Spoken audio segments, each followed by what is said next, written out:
Direktorat Jenderal Bimbingan Masyarakat Hindu Ditjen Bimas Hindu, Kementerian Agama Republik Indonesia telah resmi meluncurkan pendidikan Widyalaya.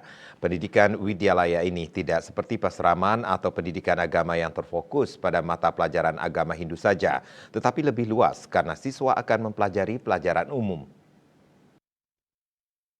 Pendidikan Widyalaya ini berjenjang dari tingkat pendidikan anak usia dini, Pratama Widyalaya, pendidikan dasar Adi Widyalaya, pendidikan menengah pertama Madhyama Widyalaya, serta pendidikan menengah utama Widyalaya dan pendidikan menengah kejuruan Widyalaya Kejuruan. Menanggapi peluncuran ini, akademisi Profesor Iketut Suda mengatakan, peluncuran pendidikan Widyalaya yang memiliki kekhasan agama Hindu seharusnya diapresiasi oleh seluruh umat Hindu di seluruh Nusantara.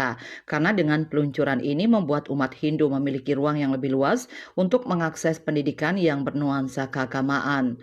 Pendidikan Widyalaya ini membuat umat Hindu memiliki ruang yang lebih luas untuk mengakses pendidikan terutama yang bernuansa keagamaan.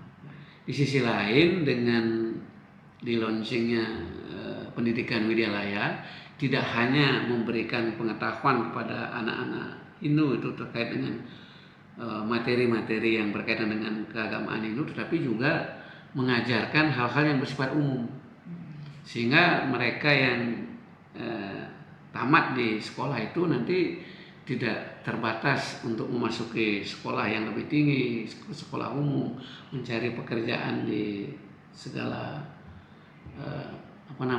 segala instansi, itu kan masih memungkinkan itu. Oleh karena itu, sekali lagi sebenarnya saya selaku akademisi menyambut gembira adanya kebijakan pemerintah seperti itu. Pihaknya menambahkan agar mudah diterima oleh masyarakat, pihak manajemen sekolah yang mengelola pendidikan Widyalaya lebih gencar melakukan sosialisasi ke masyarakat ke depannya. Andika, Bali TV.